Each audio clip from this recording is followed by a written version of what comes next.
અર્પણ કરે, જનોઈના સંસ્કાર કર્યા અને પછી તો મિત્રો સાથે ગલીઓમાં પણ રમે છે. દશરથજી બહુ મોટી ઉંમરે સંતાનો પ્રાપ્ત કર્યા, એટલે મોટી ઉંમરે જ્યારે સંતાનો થાય ને ત્યારે માતા પિતાને સંતાન ઉપર એક વિશેષ મમતા હોય. એટલે દશરથજી જ્યારે જમવા બેસે ત્યારે ચારે બાળકને સાથે લઈને બેસે. મિત્રો સાથે રામ ને ચારે ભાઈઓ રમે છે. આ બાજુ જમવાનું રસોઈ થઈ જાય. કૌશલ્યાએ કીધું કે મહારાજ ભોજન તૈયાર થઈ ગયું, તમે રામને બોલાવો. દશરથજી રામને બોલાવે છે. રામ આવતા નથી મિત્રોના સમાજને છોડીને. આખી રામાયણમાં એક જ પ્રસંગ એવો છે કે રામે પિતાની આજ્ઞા ન માની હોય. દશરથજી બોલાવે, રામ આવે નહીં. ભોજન કરત બોલ જબ રાજા, ભોજન કરત બોલ જબ રાજા, નહીં આવત તજી બાલ સમાજા, નહીં આવત તજી બાલ સમાજા, કૌશલ્યા જબ બોલન જાઈ, કૌશલ્યા જબ બોલન જાઈ, ઠમક ઠમક પ્રભુ ચલ બિસરાઈ, ઠુમક ઠુમક પ્રભુ ચલહી પરાઈ, નિગમને તે શિવ અંત ન પાવા, નિગમને તે શિવ અંક ન પાવા, તાહી ધરે જનની હઠી ધાવા, તાહી ધરે જનની હઠી ધાવા. દશરથજી બોલાવે અને રામ ન આવે. રામ જો મર્યાદા પુરુષોત્તમ હોય તો દશરથજીની બધી આજ્ઞા માનવી જોઈએ. દશરથજી બોલાવે ને રામને આવવું જોઈએ. કદાચ આપણે એવો બચાવ કરીએ કે હજી તો રામ બાળક છે. પરમાત્માની બધી અવસ્થા પૂર્ણ જ હોય, બચાવ ચાલે નહીં. પાંગળો બચાવ ન ચાલે. પરમાત્માનું બાળપણે પૂર્ણ હોય, પરમાત્માની યુવાની પણ પૂર્ણ. પરમાત્માને વૃદ્ધાવસ્થા આવતી નથી. એ જન્મે બાળક થાય, કિશોર થાય અને યુવાન થાય, બસ પછી આગળ એની અવસ્થા ચાલતી નથી. હંમેશ માટે યુવાન. એટલે પરમાત્માની અવસ્થા તો બધી સરખી જ હોય. રામ નથી આવતા એનું એક જ કારણ છે કે દશરથજી બોલાવે છે પણ પિતા બની નથી બોલાવતા, રાજા બની બોલાવે. ભોજન કરત બોલ જબ રાજા. એક અયોધ્યાનો માલિક, એક સત્તાશીલ વ્યક્તિ, એક સંપત્તિનો અધિષ્ઠાતા, પરમાત્મા એમ કહેવા માંગે કે મને કોઈ સત્તાના બળથી બોલાવે અથવા મને કોઈ સંપત્તિના બળથી બોલાવે તો એમ હું એની આગળ જતો નથી. મને સત્તાથી કે સંપત્તિથી કોઈ પકડી જ ન શકે. આ દશરથજી પિતા તરીકે બોલાવે એક વાત્સલ્ય ભાવથી તો આખી વાત અલગ જ હતી. પણ શબ્દ લખ્યો છે રાજા, એક રાજ્યનો અધિપતિ. કોઈ સત્તા સંપત્તિ કોઈ હોદ્દો પરમાત્માને પકડી ના શકે. અને દશરથજી બોલાવે છે શું કામ? કે દશરથજીને પોતાને ભૂખ લાગી છે. રામ આવે તો પોતાને જમવાનું મળે. જીવને પોતાને સંસારની ભૂખ છે અને એટલા માટે પરમાત્માને માધ્યમ બનાવે અને ભગવાન થકી મને સંસાર મળે. પરમાત્મા કે તમારે જોઈએ છે સંસાર અને મને વચમાં તમે નિમિત્ત બનાવો છો, તો ભગવાન કે એમ હું કોઈની આગળ આવતો નથી. પરમાત્માથી સંસાર ન મેળવાય, સંસારથી પરમાત્મા મેળવાય. પરમાત્મા સાધ્ય છે, પરમાત્મા સાધન નથી. સંસારને સાધન બનાવો નરસિંહ મહેતા, મીરાબાઈ, સુરદાસ, તુકારામ, એકનાથ, એને જે સંસાર મળ્યો ને એ સંસારનો એવો ઉપયોગ કર્યો કે એનાથી એને ભગવાન મળી ગયા. આપણે ભગવાન પાસેથી સંસાર માંગીએ છીએ. આપણે આમ આખી ઉલટી રીત છે. પરમાત્મા આગળથી સંસાર ન મગાય, પરમાત્મા આગળથી સંસારથી છૂટવાનું મગાય. મને જે સંસાર મળ્યો છે એ સંસારના સાધનનો વિવેકપૂર્ણ એવો ઉપયોગ કરું કે જેનાથી મને પરમાત્માની પ્રાપ્તિ. પરમાત્મા કે મારી કોઈની જરૂર નથી, બધાને સંસારની જરૂર છે, મને તો ખાલી વચમાં ઊભો રાખે છે, તો એમ હું કોઈની આગળ આવતો નથી. પછી તો કૌશલ્યાને મોકલ્યા હતા, કૌશલ્યા જાઓ, છતાંય તોય રામ દોડી ગયા. કારણ કે કૌશલ્યા નામ તો ખરું ને, હું કૌશલ્યા બોલાવું, એક વ્યક્તિવાચક અભિમાન તો ખરું. પરમાત્મા કે એક સેજ પણ અહંકાર હશે જ્યાં સુધી હું કોઈના હાથમાં નહીં આવું. આંખની જે કીકી હોય ને એ રાયના દાણા જેવડી, પણ આખું જગત દેખાય. રાયના દાણા જેવડી આંખની કીકી આખા દુનિયાને જોઈ શકે, પણ આંખની અંદર એક નાનું એવું કણું પીડ્યું હોય, એક રજ પડી હોય ને, પછી આંખ જોઈ ન શકે. આટલો મોટો સંસાર છે પણ દેખાય નહીં, આંખમાં કણું પીડ્યું હોય તો. એમ પરમાત્મા કે એક રજ જેટલો અહંકાર હશે ને, તો હું ભલે વિરાટ છું ને તોય હું કોઈને દેખાઈશ નહીં, અહંકાર વાળાને હું નહીં દેખાઉં. બધું જ અહંકાર છોડી દો, તમે શૂન્ય બની જાઓ. મીણબત્તી જેમ સળગતા સળગતા પીગળી જાય અને મીણબત્તી એનું અસ્તિત્વ મિટાવે, એમ તમે તમારું અસ્તિત્વ મિટાવી જાઓ. તમારી જાતને તમે શૂન્ય બનાવી. બીજ જ્યાં સુધી ચૂથાઈ ન જાય, ભલે આપણે માટીમાં બીજ વાવીએ, પણ બીજ જ્યાં સુધી એનું અસ્તિત્વ ન મિટાવે અને બીજ ચૂથાઈ ન જાય ત્યાં સુધી એમાંથી નવો અંકુર કોઈ દી ફૂટે નહીં. બીજ જો આખું નાખું પડી રહે તો એમાંથી કોઈ દી અંકર ન ફૂટે. એમાંથી અંકર ફોડવું હોય તો બીજને એનું અસ્તિત્વ મિટાવી દેવું પડે, પોતાને શૂન્ય બનાવવા પડે. અને હસ્તી મિટાવ્યા વિના મસ્તી કદી વળતી નથી. હસ્તીને જ્યાં સુધી ન મિટાવીએ ત્યાં સુધી સાચો આનંદ નહીં મળે. એટલે કૌશલ્યા જ્ઞાત હોય ને પકડાના. જશોદાજી હાથમાં લાકડી લઈને પાછળ દોડે, કનૈયો આગળ દોડે, પકડાય નહીં. કારણ કે જશોદાજી લાકડીના બળે પકડવા માંગે. કૃષ્ણ કહે એમ નહીં. હવે કનૈયો દોડી ગયો ને જશોદાજી થોડુંક દોડ્યા, ત્યાં એને શ્વાસ ચડી ગયો, શરીર થોડું ભારે હતું માતાજી. પછી જશોદાએ કીધું કે હવે તું સાંજે ક્યાં જવાનો, ઘરે આવીશ ને. ત્યારે વાત એમ કરી લાકડી ફેંકી દીધી.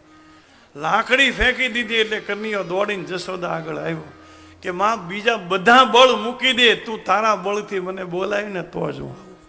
બીજા કોઈ. દ્રૌપદી ભલે નહીં ગમે એટલી બૂમ પાડે તો ઉપર જ હતો. કનૈયો આઘો નહોતો, દૂર નહોતો, ઉપર જ હતો, દેખાતો હતો એને. દ્રૌપદી નીચે મદદ માગતી હતી. કૃષ્ણ કે તને નીચેથી જો મદદ મળી જતી હોય તો મારે કંઈ આવવાની જરૂર નથી, તો પ્રયોગ કરી જો, તને જો મદદ કરતા હોય તો કંઈ મારે આવવું નથી, તને નીચેથી તારું કામ થતું હોય. પણ કોઈ નીચે મદદ ન કરી. દ્રૌપદીએ પોતે પોતાનો બચાવ કર્યો, દાંતમાં સાડી દબાવી અને એ દુશાસને ઝટકો મારીને ખેંચી લીધી. દ્રૌપદીને બીજું કોઈ ન બચાવી શક્યું. દ્રૌપદી પોતે પોતાને ન બચાવી શકી અને સાવ જાને નિરાધાર થઈને ઊંચા હાથ કર્યા ને એટલે એ ઉપર જ બેઠો હતો, ત્યાંથી એને 999 ચીર પૂરી દીધા. કૃષ્ણ કે તમને નીચેથી મળી જતો હોય તો મારે આવવાની જરૂર નથી, પણ તમે શરણાગતિ જ લઈ લો કે બસ મારે તારા સિવાય તુમ હી છાંડી ગતિ દૂસર ના, તારી સિવાય મારી કોઈ ગતિ જ નથી. જ્યારે કૌશલ્યાએ કીધું કે રામ હું તારી જનેતા બોલાવું છું, હું તારી જનની બોલાવું, તાહી ધરે જનની હઠી ધાવા, અને પછી રામ આવ્યો. દશરથજી પોતાની ગોદમાં રામને બેસાડ્યા, ભોજન પીરસાણું, જમવાનું શરૂ થયું. થોડો સમય તો રામને જમાડતા જાય ને દશરથજી જમતા જાય, પણ દશરથજીને ભોજનમાં આનંદ આવ્યો એટલે સીધું જમવા મળ્યા. રામને જમાડવાનું ભૂલી ગયા અને રામ ગોદમાંથી ઊભા થઈને નીકળી ગયા. પરમાત્મા એમ કે હું તમને બધું આપું છું, પણ તમે મને આવતા ભૂલી જાઓ છો ને તમે એકલા ભોગ ભોગવો તો હું તમારા ગોદમાં બેઠા હો ને તોય નીકળી જાઉં. દશરથજીના ખોળામાંથી નીકળું તો તમારા ખોળામાંથી નીકળવા મને એટલે તમે નિવેદિત ભોજન પરમાત્માને અર્પણ કરો ને એમ કોઈ પણ રીતે ઈશ્વરનું જ છે. એમાં મારે ને તમારે સીધું સંસાર ભોગવો એ પાપ નથી, પરમાત્માને ભૂલીને ભોગવવો એ પાપ છે. સંસાર ભગવાને એટલા માટે જ બને, ભગવાને આ સંસારમાં રહ્યા છે. સંસારના ધર્મને પાળવાની કોઈની ના નથી. સીતાજી ને હનુમાનજીએ પૂછ્યું કે મને ભૂખ લાગી છે, આનો મતલબ શું છે? જીવને સંસારની ભૂખ લાગે, જીવ ભક્તિની આજ્ઞા માગે, સંસારના ફળ ખાવ. સીતાજી ના નથી પાડી, કીધું છે રામચરણ હૃદય ધરી તાત મધુર ફળ ખાવું. એ હનુમાનજી તો ફળ ખા પણ રામના શરીરને હૃદયમાં રાખજે. ઈશ્વરને હૃદયમાં રાખી અને આપણે ખાશું તો સંસારના બધા ફળ મને તમને મીઠા જ લાગશે. પરમાત્માને ભૂલીને સંસાર ભોગવશું તો મને તમને તકલીફ ઊભી થશે. અને પરમાત્માને અર્પણ કરી દો ને પ્રસાદ થઈ જાય.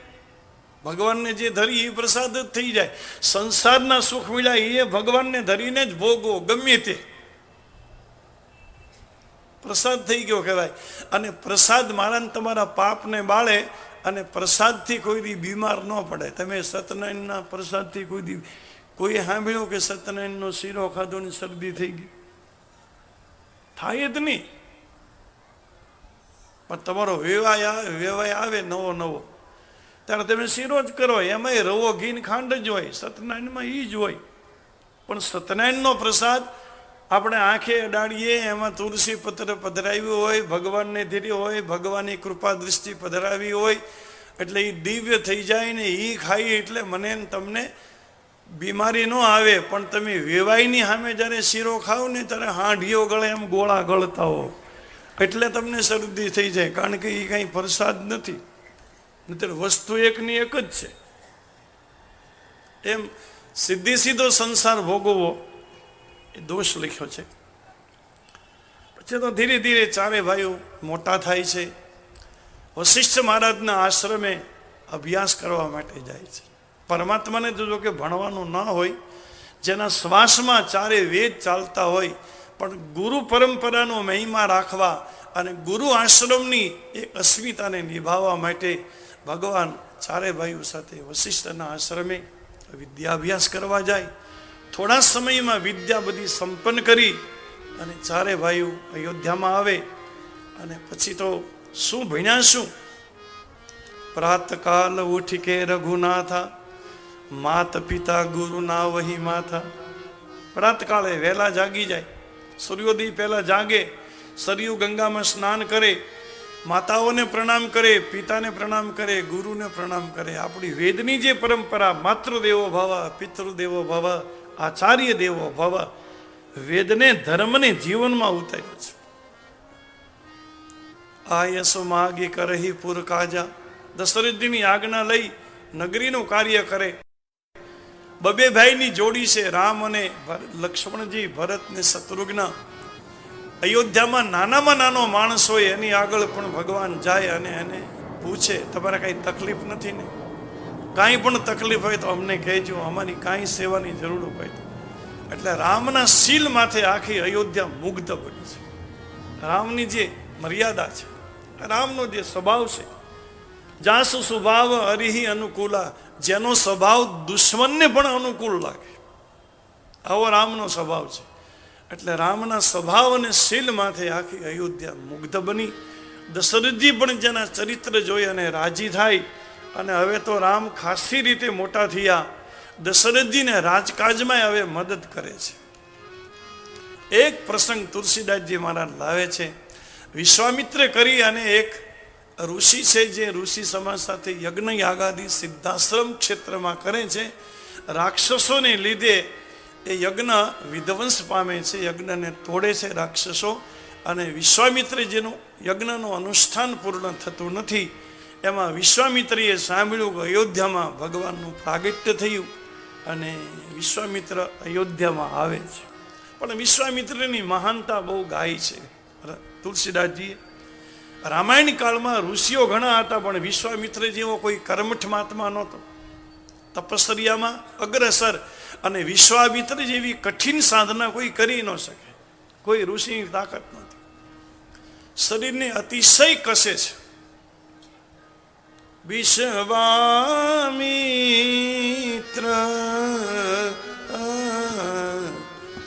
મહામુનિ જ્ઞાની વિશ્વામિત્ર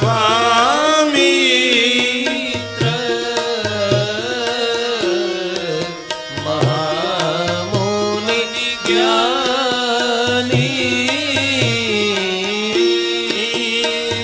સહી વિપિન શુભ આશ્રમ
કૌશિક રાજા ચંદ્રવંશી ક્ષત્રિય છે. કૌશિક રાજાના દીકરા ગાંધી રાજા અને ગાંધી રાજાના દીકરા વિશ્વામિત્ર. વિશ્વામિત્ર રાજર્ષિ છે, ક્ષત્રિય સંન્યાસી છે. અને વિશ્વામિત્રને એવો મનમાં ખ્યાલ હતો, એવી એક માન્યતા કે પરમાત્મા બ્રાહ્મણ સિવાય કોઈને મળે નહીં. પરમાત્માને મેળવવા હોય તો બ્રાહ્મણ જ બનવું પડે. દિક્બલમ ક્ષત્રિય બલમ બ્રહ્મ તેજો બલમ. બ્રાહ્મણનું તેજ જ બળ. એટલે 60,000 વર્ષની તપસ્યા કરી, કઠિન સાધના કરી, અને ઈનાઈ શરીરે વર્ણાશ્રમ ક્રાંતિ કરી વિશ્વામિત્ર ક્ષત્રિયમાંથી બ્રાહ્મણ બની ગયા, બ્રહ્મર્ષિ થયા. બહુ બહુ મોટો પુરુષાર્થ વાદી માણસ. પ્રારબ્ધમાં ન માને, ભાગ્યમાંથી નહીં, પુરુષાર્થ. કર્મથી શું ન થાય? કર્મ કરવું જોઈએ, કર્મઠ માણસ. હવે વિશ્વામિત્ર ક્ષત્રિયમાંથી જ્યારે બ્રાહ્મણ બન્યા તો ભગવાને ક્ષત્રિયની ઘેરે અવતાર લીધો અયોધ્યામાં. એટલે આનો અર્થ એમ કે પરમાત્મા કોઈ વર્ણોનો વિષય નથી. પરમાત્મા અમુક જ વર્ણને મળે એવું નહીં, પરમાત્મા બધાને મળે. બ્રાહ્મણ હોય, ક્ષત્રિય હોય, વૈશ્ય હોય, શૂદ્ર હોય, અરે પશુ પંખીને મળ્યા છે. પરમાત્માને પ્રાપ્ત કરવાનો દરેક જીવાત્માને અધિકાર છે, અને ઈશ્વર ભજનનો અધિકાર દરેકને આપવામાં આવ્યો. વિશ્વામિત્રને એમ થયું કે ક્ષત્રિયની ઘેરે બ્રાહ્મણ જેવા કુળને છોડીને ભગવાન નહીં હોય. થોડી વાર માટે એવું પણ માને છે. પણ વિશ્વામિત્રને એમ કે જવા તો દે, હું જોઈશ તો મને ખ્યાલ આવી જશે. એટલે બીજા ઋષિઓને કીધું કે હમણાં યજ્ઞ ન કરતા, હું અયોધ્યા જાઉં. વિશ્વામિત્રજી અયોધ્યા પહેલી વાર અયોધ્યામાં આવે છે. વિશ્વામિત્રએ દીક્ષા લીધી, સંન્યાસ લીધા પછી આજ સુધી કોઈ રાજાના રાજમાં ગયા નથી. રાજાઓ વિનંતી કરી કરી થાક્યા. રાજાના મુગટમણી આમ પગમાં ઘસાઈ જાય, મહારાજ એકવાર અમારા રાજમાં પધરામણી કરો. પણ શું પ્રયોજન છે? જો આશિક મસ્ત ફકીરી કે દુનિયા સે મોહબ્બત ए कम रखते दुनिया से मोहब्बत, कम रखते आशिक मस्त फकीर के। दुनिया से मोहब्बत कम रख के जो आशिक मस्त फकीरी के। फरियाद किसी से ना करते, वो तो बियाबान में रहते हैं। जंगल में रहता हो, दुनिया साथे शू लेवा दे, जेने काई जोतुं नथी, हरि साथे अनुसंधान छे, हरि ही छांडी कछु प्रयोजन नाही, परमात्मा सिवाय जेनु बीजो कोई प्रयोजन नथी, तो जंगल में रहे, बस्ती में आवे। फरियाद किसी से ना करते, वो तो बियाबान में रहते हैं, वो बियाबान में रहते हैं। रटते हैं नाम निरंजन का,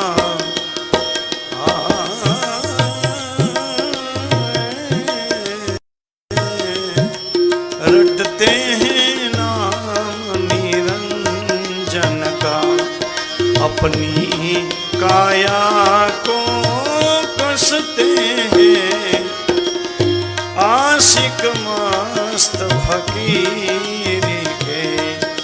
दुनिया से मोहब्बत कम रखते, दुनिया से मोहब्बत कम रख के जो आशिक मस्त फकीरी के।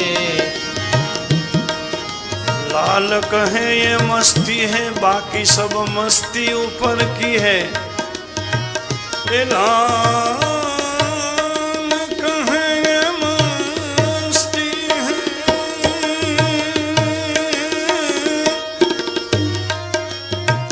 लाल कहे ये मस्ती है, और बाकी सब मस्ती ऊपर की है। वो कृष्ण कृपा बिना नहीं मिलती।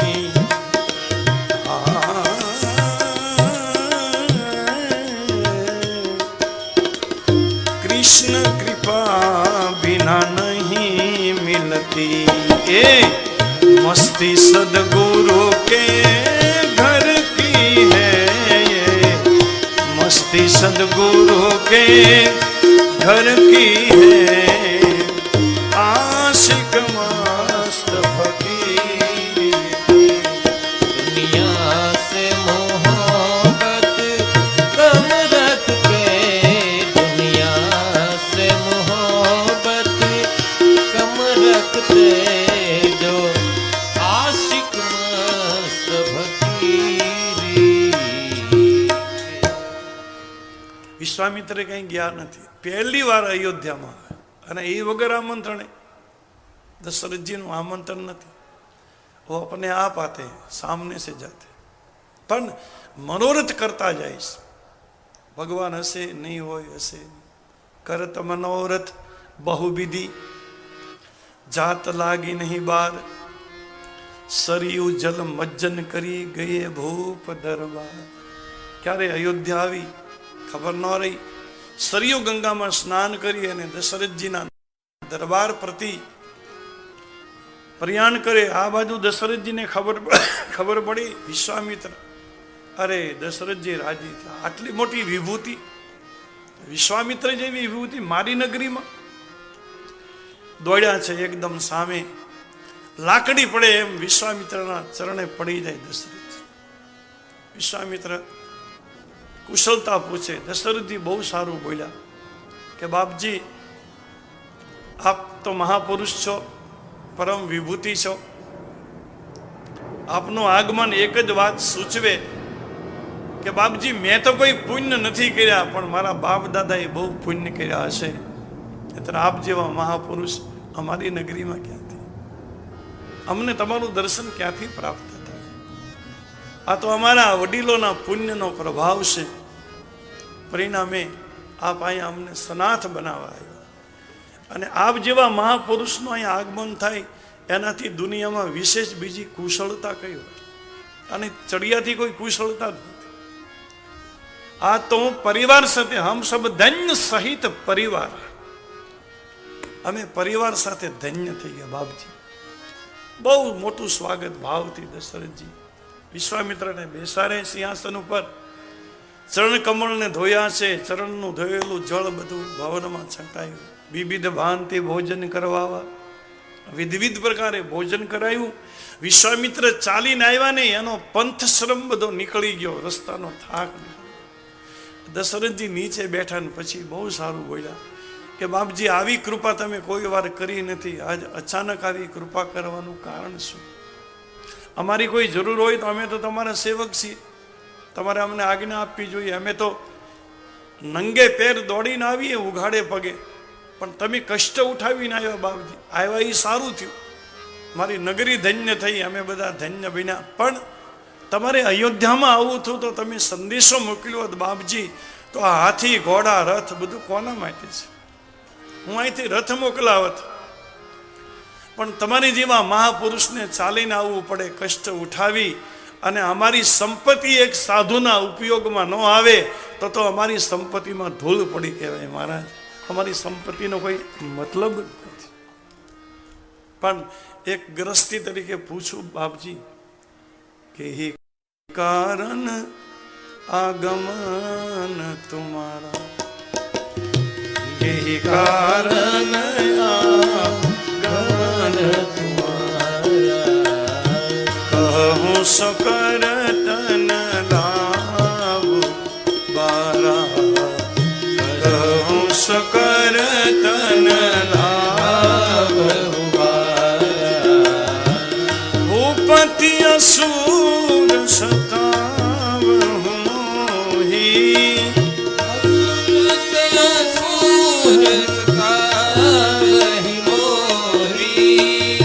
मैं जाचन आए हूँ विपतो ही, मैं जाचन आए हूँ विपतो ही, अनुज समेत देहूँ रघुनाथा, अनुज समेत देहूँ रघुनाथा, निचि सर्वध में हो बसनाथा, निचि सर्वध में हो बसनाथा, के कारण आगमन के कारण आगमन तुम्हारा. દશરથજીએ વિવેકથી પૂછ્યું બાપજી શું કામ આવવાનું થયું? જે હોય બતાવો, હું જલ્દી કરીશ, વિલંબ વગર તમે જે આજ્ઞા આપશો. વિશ્વામિત્રે કીધું મને રાક્ષસો હેરાન કરે છે, હું તારી આગળ યાચવા, બહુ નીચો શબ્દ, મેં જાચન. ક્યાં વિશ્વામિત્ર ડુંગરા જેવો માણસ, પર્વત જેવો, અને એટલો બધો નીચો શબ્દ તુલસીદાસ છે. ભીખ શબ્દ કરતા નીચો શબ્દ છે. ભીખવું, યાચવું. યાચનામાં ને ભીખમાં ફરક શું છે ખબર? કે ભીખમાં વિકલ્પ હોય, એક જગ્યાએથી ન મળે તો બીજી જગ્યાએ મળે, ત્રીજી જગ્યાએ. ભીખમાં ઓલ્ટરનેટ હોય. નથી આવતા ભિખારી માંગતા, ડબલું ખખડાવે, આપણે ઊંચો હાથ કરીએ તો બીજી દુકાને જાય, તો ઊંચો હાથ કરે ત્રીજી દુકાને. ભીખમાં વિકલ્પ હોય. યાચના એને કહેવાય કે જે વસ્તુ મારે જોઈએ છે એ તમારી આગળથી જ મળે એમ છે, તમારી સિવાય દુનિયામાં બીજા કોઈ આગળથી વસ્તુ મળે નહીં. અને એક જ જગ્યાએથી મળતી હોય ને એને માટે જે લાચારી કરવી પડે એને યાચના કહેવાય. વિશ્વામિત્ર જે લેવા આવ્યા એ દુનિયામાં દશરથ સિવાય બીજા કોઈ આપી શકે, કારણ કે રામને લક્ષ્મણ બીજે ક્યાં લેવા જાય? દશરથ જ આપી શકે. એટલે એને યાચના શબ્દ લખ્યો કે મેં જાચન આયે હું નપતો. અનુજ સમેત દેહુ રઘુનાથા, મને નાના ભાઈ સાથે રામ આપો. રાક્ષસો મને હેરાન કરે છે. હવે રામને નાના ભાઈની માગણી કરી તો દશરથજી હાવ નીચે બેસી ગયા. દશરથજીએ વિશ્વામિત્રએ ન કીધો, મહાત્માએ ન કીધા, ગુરુજી ન કીધા. એ બ્રાહ્મણ, તમે વિચારીને ન બોલ્યા. સીધા બ્રાહ્મણ. ચોથે પણ પાયું સુતચારી. અરે હું ચોથી અવસ્થા, મારી વૃદ્ધાવસ્થામાં મેં 4 દીકરા મેળવ્યા. એ બ્રાહ્મણ, તમે વિચારી ન બોલ્યા. તમે મારી અવસ્થા સામે જોઈને બોલવું જોઈએ. તમે કહો તો હું તમને હાથી ઘોડા આપું, રથ આપું, સંપત્તિ આપું, ગમે તે આપું, પણ બધા પુત્ર મને સમાન પ્રિય છે. એમાં રામ તો મને પ્રાણ સમાન છે. એ હું તમને રામ દેત નહીં બની ઓસાઈ ચોખ્ખી ના પડી દીધી. રામ નહીં આપ, મારા દીકરા, મારા દીકરા. ત્યારે વિશ્વામિત્રે કીધું કે દશરથજી, દીકરા તમારા નથી. તમે આવી ખોટી મમતા ન બાંધો. તમારા દીકરા, અરે બાપજી મારા દીકરા છે. નહીં, તમારા નસીબમાં દીકરા જ નહોતા. રાવણને ખબર હતી કે આ દુનિયામાં મને જો મારે તો અયોધ્યાનો રાજા મારે. અયોધ્યાનો કોઈ રાજા મારશે, બાકી કોઈ નહીં મારે. એ રાવણ જાણતો હતો. એટલે રાવણે બ્રહ્માની તપસ્યા કરી અને એવું વરદાન મેળવ્યું કે દશરથજી પછી કોઈ સંતાન ન થાય, દશરથજીના અંશથી કોઈ દીકરા ન થાય, દશરથજી પછી સૂર્યવંશ અટકી જાય. અને બ્રહ્માએ તથાસ્તુ કીધું. એટલે દશરથજીના અંશથી કોઈ દીકરા નથી. એ તો વિશ્વ વશિષ્ઠ મહારાજે યજ્ઞ કરાવ્યો, યજ્ઞના કુંડમાંથી પ્રસાદ મેળવ્યો. એટલે વિશ્વામિત્રે કહે કે દશરથજી, દીકરા તમારા નથી, મારા દીકરા, મારા દીકરા, એવી ખોટી મમતા ના રાખો. દીકરા તમને યજ્ઞદાનને આપ્યા છે, યજ્ઞના સંતાન છે. તમને તો સાચવવા આપ્યા છે. તમે સજ્જન માણસ, સારા માણસ, તમારા ઘેરે થાપણ રૂપે રાખ્યા છે. તમે ખાલી સંચાલક છો, તમે ટ્રસ્ટી છો, બાકી ઓનર નથી, માલિક નથી. અને આ દુનિયામાં હું તમે બધા સંચાલક જ છીએ. આપણે કોઈ ઓનર નથી. ભલે આપણી આગળ ગમે તે હોય, સંપત્તિ હોય, સંતાનો હોય, એ બધી સ્થાવર જંગમ મિલકત જ કહેવાય. પણ આ સંસારની જે કાંઈ મિલકત છે એના હું તમે ખાલી વ્યવસ્થાપક છીએ. મારે તમારી વ્યવસ્થા કરવાની છે. આપણે કર્મચારી છીએ, માલિક નથી. માલિક ઉપરવાળો છે. સંસારનો માલિક પરમાત્મા છે. આપણે તો અહીંયા આપણી ફરજ બજાવવા આવ્યા છીએ. આપણે તો નોકરિયાત છીએ. જેમ કર્મચારી કર્મ કરે એમ મારે તમારે તો વ્યવસ્થા કરવાની. આપણે તો ટ્રસ્ટી કહેવાય, સંચાલક કહેવાય, માલિક નહીં. માલિક ઉપરવાળો. વિશ્વામિત્રે કીધું કે દીકરા તમારા નથી, યજ્ઞના દીકરા છે. અને હું યજ્ઞના કામ માટે જ લેવા આવ્યો છું. તમારે તો યજ્ઞના દીકરા, યજ્ઞના કાર્ય માટે 4 આપી દેવા જોઈએ. છતાંય હું તમે સંસારની લાગણીને ધ્યાનમાં રાખીને હું 50% માગણી કરું. 2 આપો ને 2 રાખો. વશિષ્ઠ મહારાજે આવીને દશરથને કીધું, વિશ્વામિત્ર જે કહે બરાબર છે. 2 દીકરા આપો, તમારી કીર્તિ વધશે.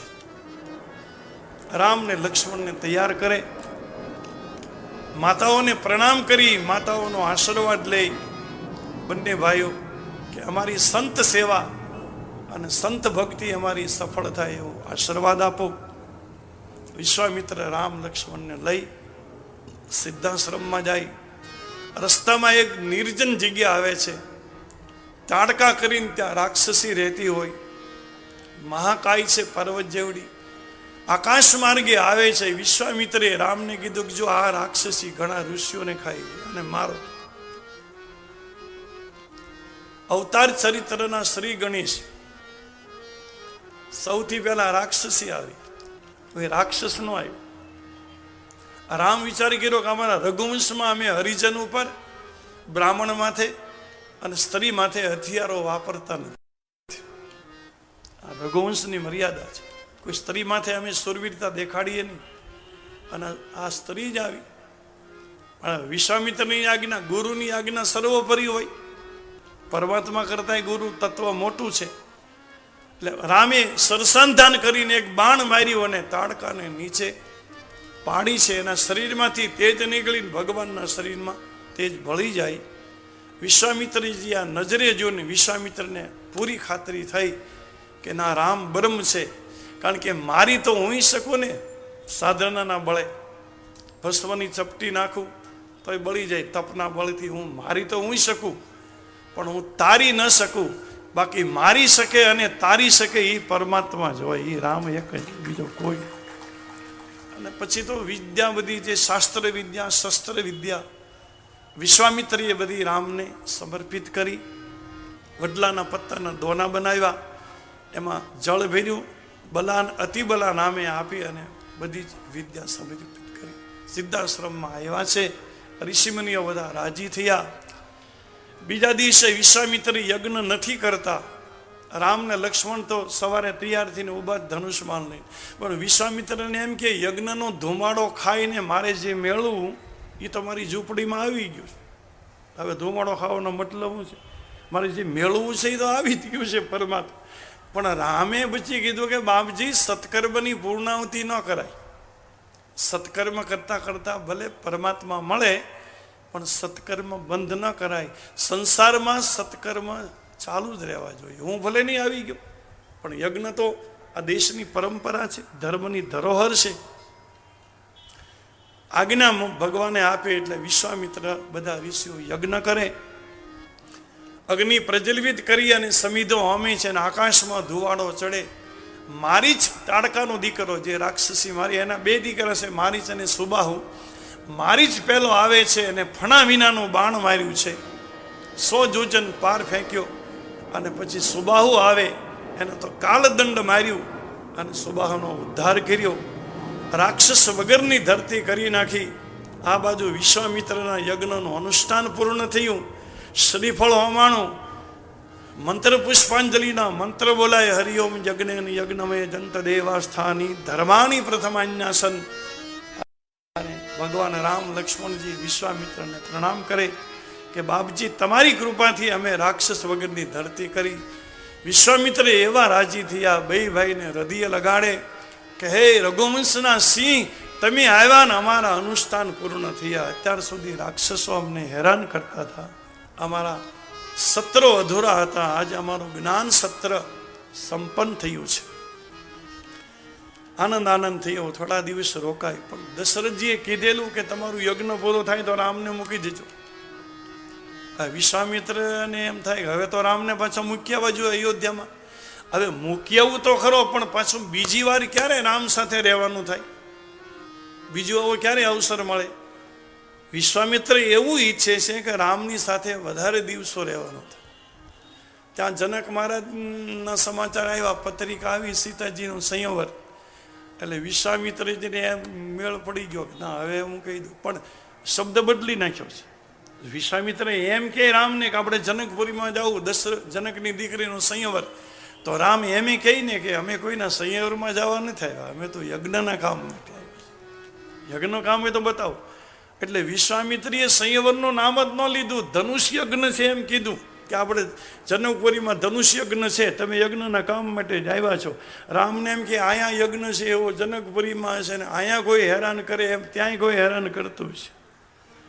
બે ભાઈ તૈયાર થાય છે. ધનુષ જગ્ન સુની રઘુકુલ નાથા, અરસી ચલે મુનિ બર કે સાથા. ધનુષ જગ્ન સુની રઘુકુલ નાથા, હરસી ચલે મુનિ બર કે સાથા. આશ્રમ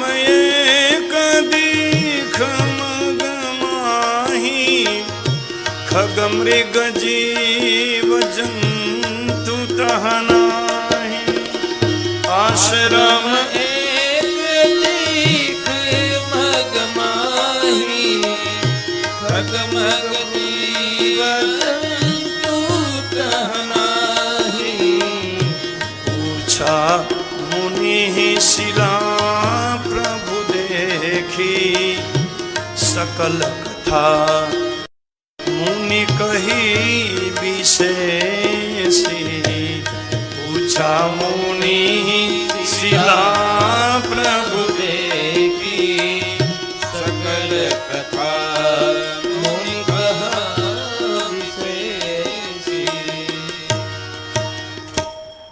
સિદ્ધાશ્રમથી જનકપુરીની યાત્રા કરે છે.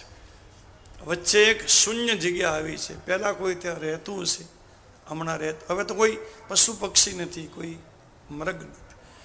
રામે પૂછ્યું વિશ્વામિત્રને, બાપજી અહીંયા કોઈ પહેલા રહેતું હશે એવું લાગે. વિશ્વામિત્રે કીધું, આ ગૌતમનો અહિલ્યાનો આશ્રમ છે, સતયુગમાં એ રહેતા. અહિલ્યાજી તમારા ચરણની રજની પ્રતીક્ષામાં છે. સતયુગની આ કથા છે. અહિલ્યાજી બ્રહ્માજીએ યજ્ઞ કર્યો પ્રયાગમાં, યજ્ઞ કુંડમાંથી પ્રગટ્યા છે. અહિલ્યાજી કોઈ માતાના ઉદરમાંથી પ્રગટ્યા નથી. દ્રૌપદી જેમ યાજ્ઞસેની છે, દ્રૌપદી યજ્ઞકુંડમાંથી પ્રગટ્યા, એમ અહિલ્યા પણ યજ્ઞકુંડમાંથી. પણ અતિ સુંદર છે અહિલ્યાજી. જીતેન્દ્રિય કોઈ ઋષિ હોય એની સાથે પરણાવી એવું બ્રહ્માજીએ નિર્ણય કર્યો.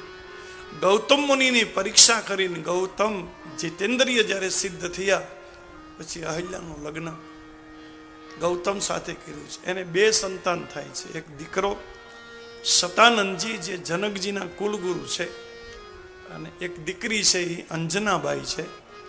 અને અંજનીના ઉદરમાંથી હનુમાનજીનું પ્રાગટ્ય થાય છે. હવે સતયુગમાં જે ઘટના ઘટી કે ઇન્દ્ર મહારાજની નજર હશે જ અહિલ્યા માથે, અને ઇન્દ્રિએ માયા કરી, છળકપટ કર્યું, ચંદ્રમાને મુર્ગો બનાવ્યો. અડધી રાત્રિએ બોલવાનો આદેશ આપ્યો ને મુર્ગો બોલ્યો એટલે ગૌતમને એમ કે સવાર થઈ ગયું. ગૌતમજી સ્નાન કરવા નદીએ જાય. પાછળથી ઇન્દ્ર ગૌતમનું રૂપ લઈને આવે અને અહિલ્યાની સાથે જાર કર્મ કરે. એટલામાં ગૌતમજી આવી જાય.